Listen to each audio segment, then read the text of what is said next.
Hi, welcome to the Unit 4 of the Florida Real Estate Sales Associate Pre-Licensing course.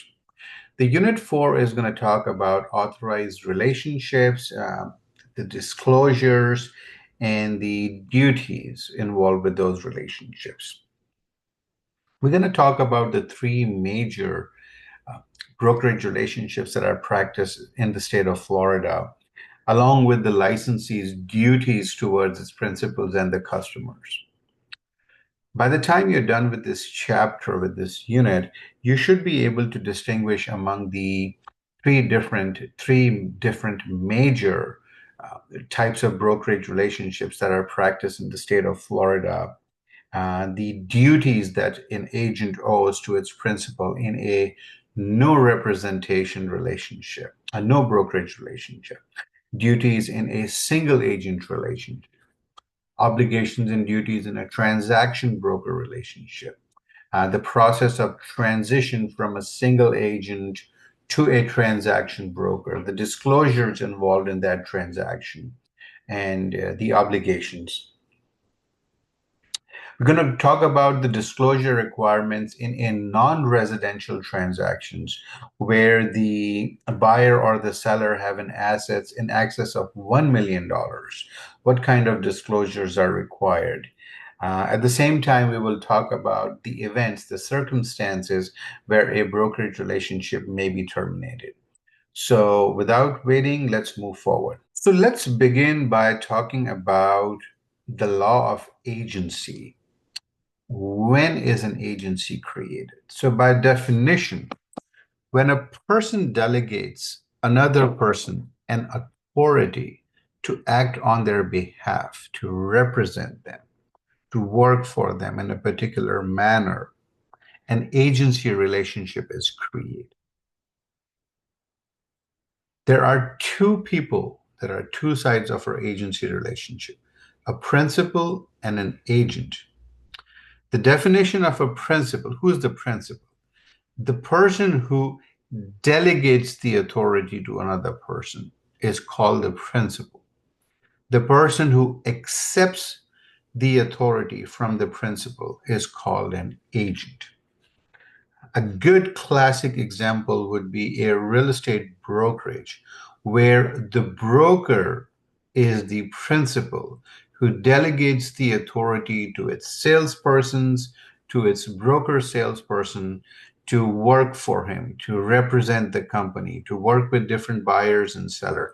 That's a classic example of a broker being a principal and the agents, the salespersons, the broker salespersons being the agents for that particular broker, for that particular principal. Let's talk about three types of laws. So the three types of laws, we have divided them into categories like common law, statutory law, and an administrative law. So let's start with common law. What's a common law? It's also called a case law, where it's unwritten. Okay, it was created due to a result of a case hearing, a ruling by a judge. That's called a common law. It's created due to acceptance, customs. There are many factors that can create a common law. Talk about statutory law. Okay, the Florida Statute 475 and 455 are a good example of statutory laws. The administrative law. Okay, administrative laws are basically created by administrative agencies in the form of rules, regulations, orders, and decisions. Okay, so those are the administrative laws. We already talked about this a minute ago. A principal who persons who delegates the authority to another is called a principal. Okay. Now, whenever there is a agency relationship creates, automatically that relationship creates a fiduciary relationship between the principal and the agents. Okay, which means that there are a set of responsibilities, there are a set of obligations, fiduciary responsibilities that both parties have towards each other. So whenever there is a agency relationship created, automatically a fiduciary relationship is created at the same time. A fiduciary relationship is a little different in contrast to other business transactions that are done. To simplify it, the agent has complete allegiance towards the principal in a fiduciary relationship. The good example, a classic example of a fiduciary relationship would be an attorney who is an agent, who acts as an agent on behalf of its client, who's the principal. Once that relationship is established, a fiduciary relationship is established at the same time as well. In general business, there are two types of agencies, two types of agents, the general agent and a special agent. Okay? A general agent is a person who's authorized by the principal to perform a set of responsibilities, set of acts associated with that project. Two types of agents are categorized in a general business dealing. One being a general agent and the other one being a special agent. So the first example of a general agent works in a broader capacity. By definition, it says a general agent is authorized by the principal to perform acts associated with the continued operations of a particular job or a project or a certain business of that principal. A general agent may represent the principal in a broader range or matters related to that particular business. A good example for a general agent is a property manager. A property manager is, if it's authorized by the principal, um, does a variety of duties for that principal. Show units, rent apartments, collect rents, supervise the maintenance of the project, handle tenant relationships, and so forth. So that is a responsibility of a general agent in a broader capacity. Another example of a general agent would be a sales associate or a broker associate of a real estate broker of whom they are registered with. Associates will be responsible for performing a variety of duties like soliciting listings, showing properties, writing offers, negotiating deals, handling inspections, working with loan officers, and basically from point A to point Z they will be responsible for a variety of duties. So that will also categorize as a general agent when it comes to general business dealings. Let's talk about a special agent. A good example for a special agent would be a broker who enters a relationship with a particular seller or a owner developer to handle that one particular project or a one piece of property that will be categorized as a special agent. In the state of Florida, when it comes to practicing real estate, there are three different types of brokerage relationships that exist. The one of them being a no brokerage relationship, where you have no fiduciary responsibilities towards your client. We will be talking about single agent relationship, okay, where your client, your buyer, your seller is your principal, and you are working as an agent. And then the third category of a brokerage relationship is called transaction broker relationship. Now, which type of relationships do you want to enter into or you are allowed to enter into is mandated by your employing broker. So when you decide to get your real estate license, of course, you'll get your real estate license. And when you decide to work for an employing broker, then I would highly recommend that you have a discussion and you discuss with your broker that what type of agency relationships do they have in their office policy. Let's talk about the first one, which is no brokerage relationship, a non-representation situation. Now, the beauty of the Florida law is that it allows buyers and sellers to opt out of any kind of relationship, any kind of representation if they choose to do so. Now, regardless of, as we move forward into this unit, we will be talking about three different types of relationships, and we will go through a chart of what are the duties and what are the responsibilities of an agent depending upon the type of relationship. But regardless of that, remember, there are three important duties that an agent has towards the principal, towards the general public, regardless of any type of relationship. So let's start with the no brokerage relationship.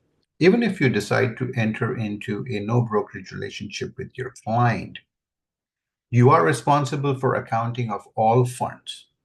That's mandatory. You are obligated to deal with honesty and fairness. You will be responsible to deal honestly and fairly in the transaction. And you are also responsible for disclosing any facts and material that you feel will affect the transaction, okay, which are probably not readily observable with the naked eye.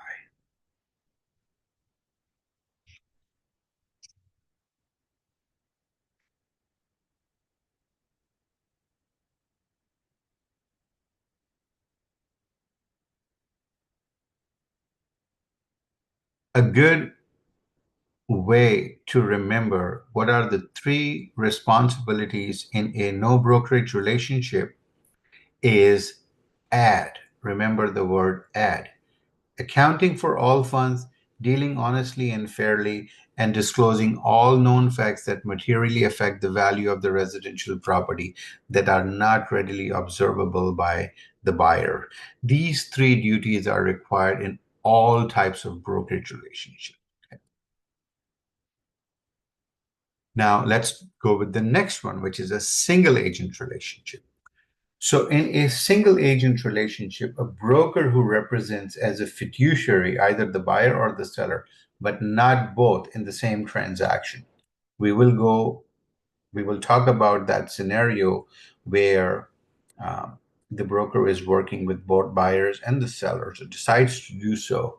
At this point, we will go with the situation where the broker is a fiduciary, a single agent for either the buyer or the seller, and not for both of them. Okay.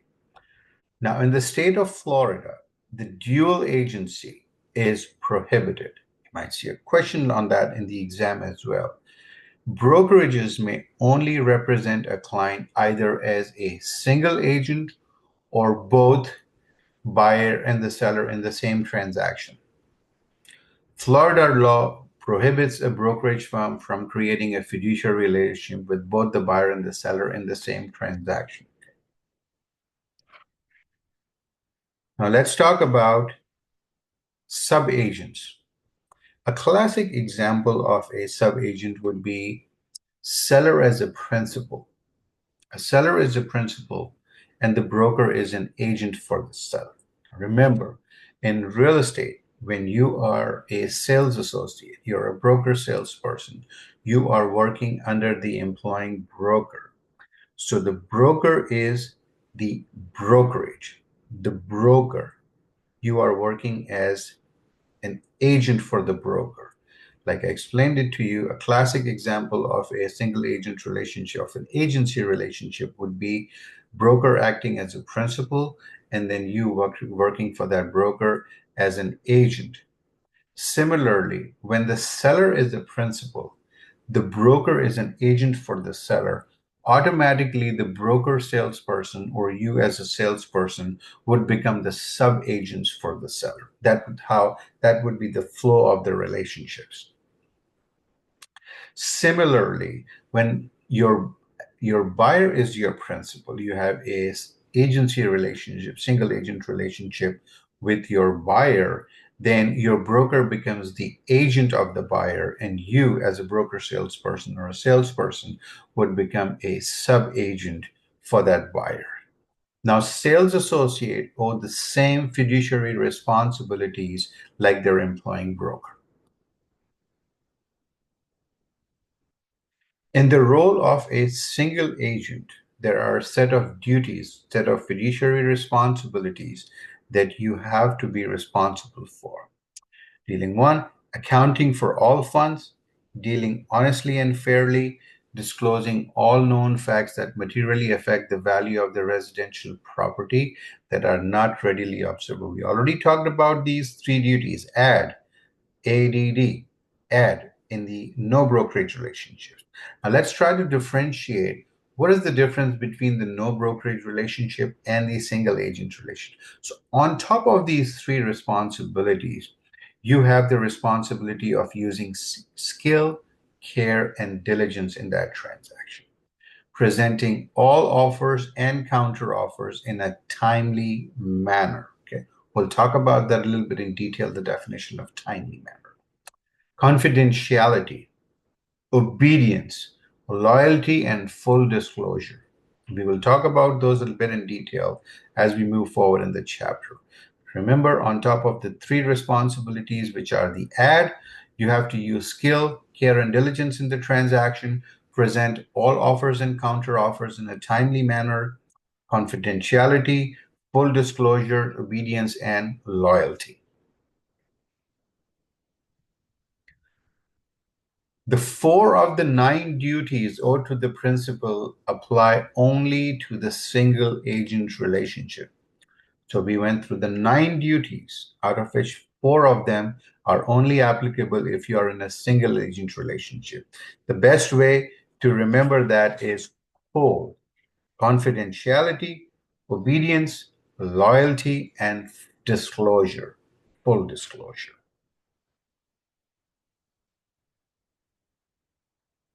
Now, historically, there has been a lot of confusion between the types of agency relationships, and it becomes overwhelming sometimes for the consumers to understand that. So initially, we had to disclose that there has to be some kind of an agency relationship form. Now, under Florida law, there was a flexibility that if there is no brokerage relationship or there is no single agency relationship between the principal and the agent, it's presumed that the licensee is acting in a transaction broker relationship. A transaction broker disclosure is not required, it's presumed. Now, the difference between a no representation and single agency and a transaction broker relationship is that as a transaction broker, you have limited representation. You can represent either the buyer, the seller, or both parties in that transaction. Now, you have to understand that in a transaction broker relationship, you do not represent either buyer or seller as a fiduciary. So you can't be a single agent for your buyer or seller and a transaction broker for another party. No, you have to work as a transaction broker. So, unlike the single agency where there were nine duties by the agents who are responsible for those nine obligations towards their principal. In a transaction broker, you have seven duties. So remember, the first three are easy to remember. Add, forget about the code. You have to remember the add, which are the three duties, and then you have to use skill, care, and diligence in the transaction. You have to timely present all offers and counter offers. You have to exercise limited confidentiality unless waived in writing by a party, and perform additional duties uh, agreed upon. Now, let's talk about what are the distinctive features of a transaction broker. The transaction broker may exercise limited confidentiality in certain situations.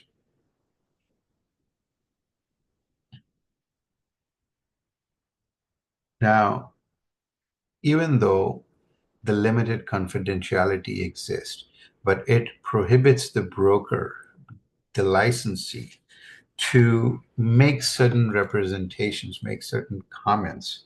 Uh, Something like the seller will accept a price lower than the asking, and as lower than the asking price, or the buyer will pay more than what the seller needs. This is information that probably during the course of the transaction, let's say, for example, you go and you get a listing for $500,000, but the seller discloses to you that, hey, Mr. Agent, I want you to list this property at $500,000, but if you bring me an offer for 450, I'm going to accept it.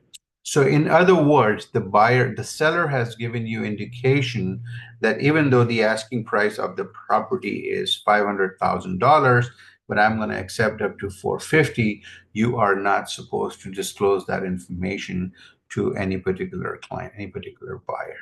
Similarly, if you're working with a buyer and you're working at the transaction broker and your buyer tells you, you know what, make an offer for 450, but guess what? I might pay up to 475 for that. You are not obligated. You're not supposed to disclose that information to your seller and letting them know that, hey, you know what, the buyer is offer you more or is willing to pay more for the property. That is prohibited. Similarly, situations like, the seller will offer uh, seller financing, or if there is a distress situation, if there is a motivation by the seller to buy or seller to sell or the buyer to buy, those are confidential information that you are not supposed to disclose to your parties.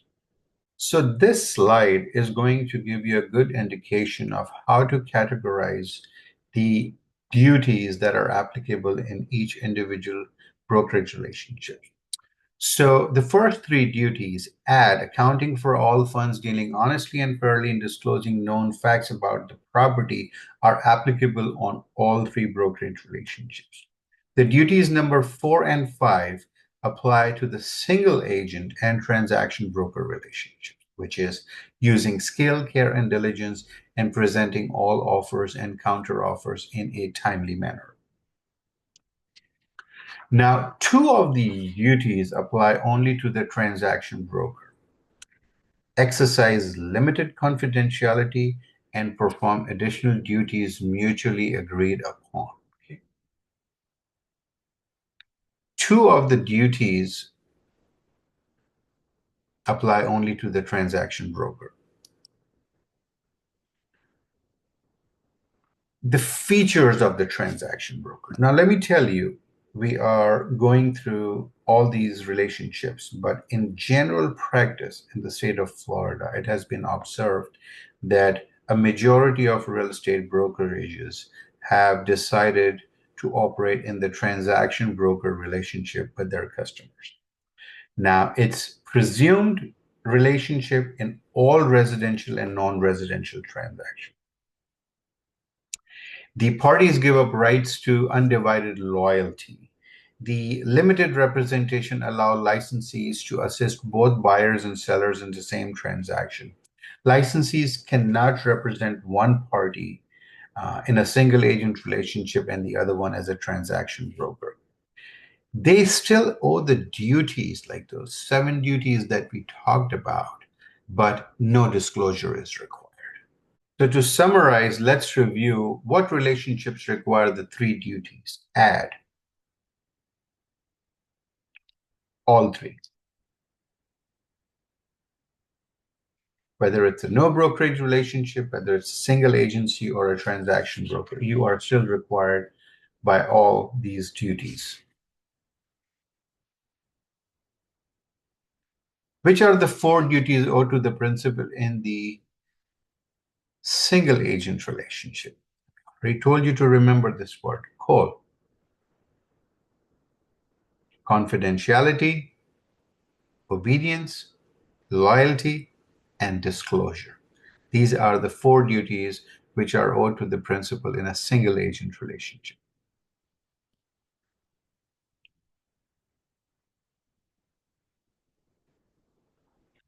Question number 3, match the duties to the relationship. Use skill, care, and diligence, present all offers and counter offers, exercise limited confidentiality. So this is where the trigger word is. Whenever you see the word limited confidentiality, automatically it ties up to the transaction broker relationship.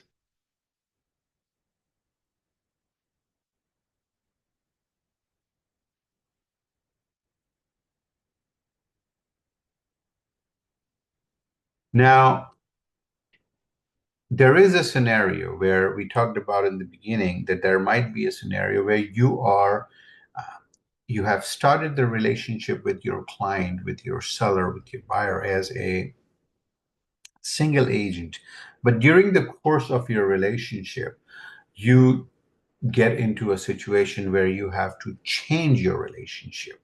In that situation, you will have to disclose in writing to your principal that you want to do a transition from a single agent to a transaction broker. There is a written disclosure that exists, and you have to get it signed by your client, and then you have to explain it to them that you are the reason for changing that role, and also the changes in the duties that will happen during your after that transition. Now, we're talking about brokerage relationship limitations in any kind of business transaction. There is there is always limitations. So, if a brokerage firm in a transaction for the seller, and then the firm can be a transaction broker for a buyer, or no brokerage relationship with a buyer. If a brokerage in a single agent for the seller, the firm can be in a no brokerage relationship with the buyer. So these are all different types of limitations that we have. Written disclosure requirements.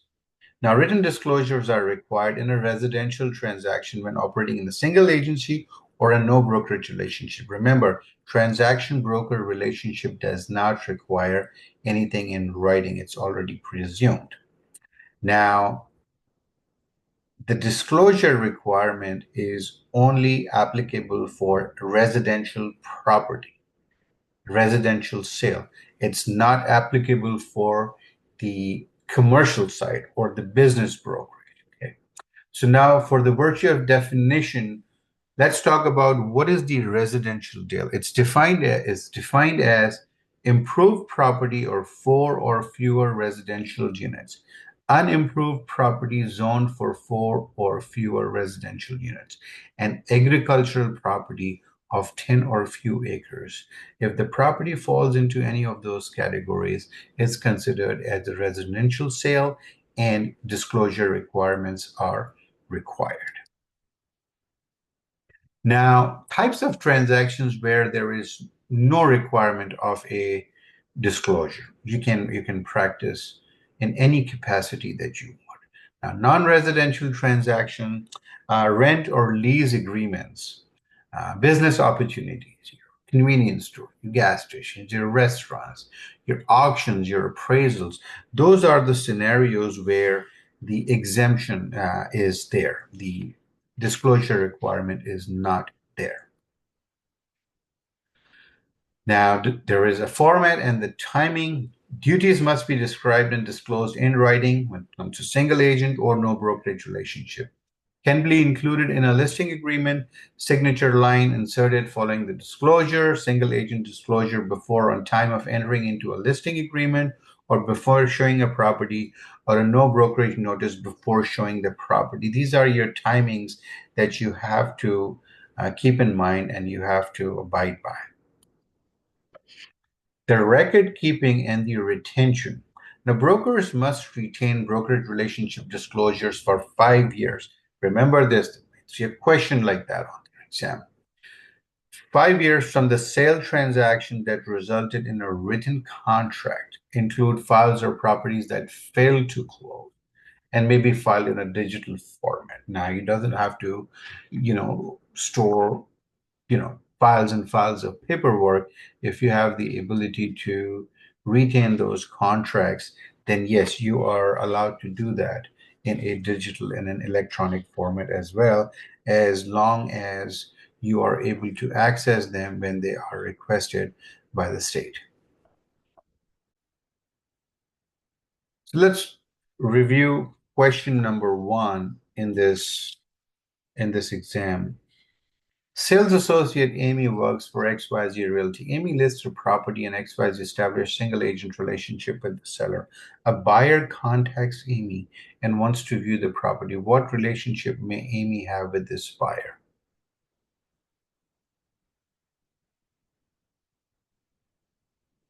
The answer is because Amy and XYZ Realty have a single agent relationship, Amy must represent the buyer in a no brokerage relationship.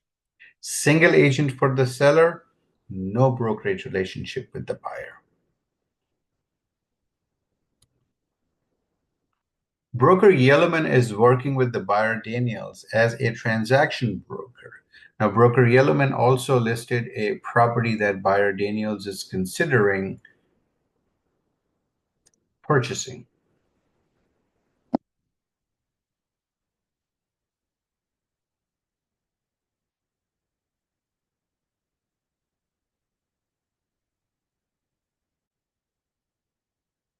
Sales associate Yvette and Zach work for Extra Fine Realty. Yvette just listed a property. Extra Fine Realty is the single agent for the seller of the listed property. Zach, on the other end, is working as a single agent for buyer Bob. Now, buyer Bob wants to view the property. What must be the arranged for this to legally happen? A very good scenario that happens all the time. Now, remember, the brokerage relationship is mandated by the broker. Okay, it's the broker who decides. The principal is the buyer or the seller, and the agent is the broker. You will be the sub-agent of that broker. Because Extra Fine Realty is acting as a single agent for both seller and the Yvette's listing, and Zach's buyer both the seller and the buyer must sign a consent to transition to a transaction broker before Bob can view the property.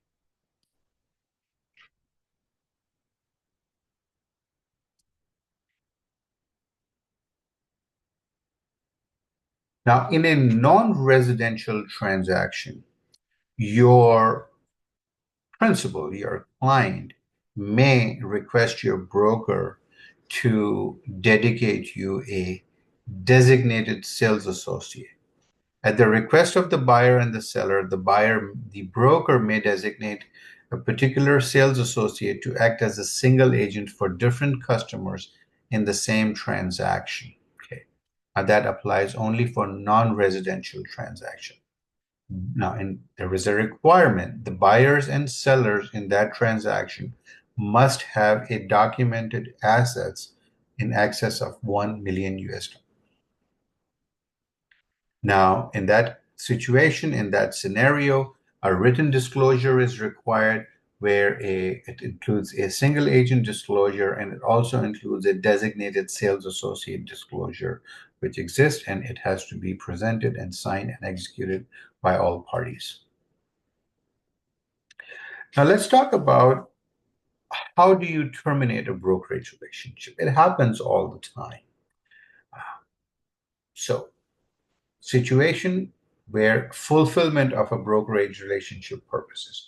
You got into a brokerage relationship and you achieved your goals. You sold the property, you helped the buyer brought the property, automatically the brokerage relationship is terminated. Another situation with mutual agreement between all parties, you're able to terminate that. Expiration of an agreement.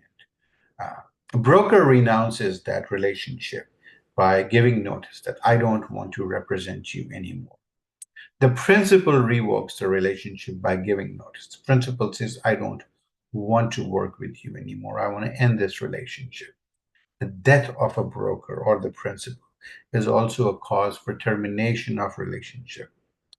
Destruction of that property and or eminent domain. Now, it happened a lot. It happened with me personally, but I was representing a client and we had a property, unfortunately, that got hit with by the hurricane and the property had to be demolished. And that was a cause of termination of a brokerage relationship between myself and my client. Now, bankruptcy also, it's a cause of termination, bankruptcy of the principal or the customer also is a valid reason, valid situation where you are able to terminate that brokerage relationship.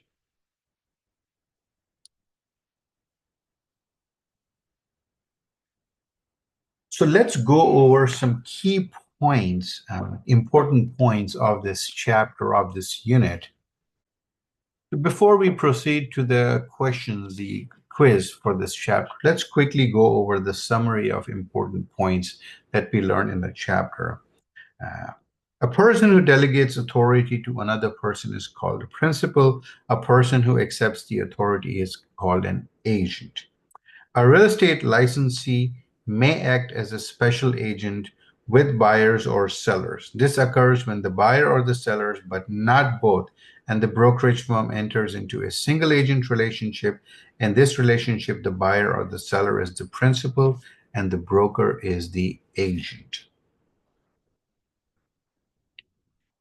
License law mandates that a real estate broker acting in a no brokerage relationship has three responsibilities. The AD, accounting for all funds, dealing with honesty and fairness, and disclose all known facts that are materially affect the value of the residential property, which are not readily observable by the buyer.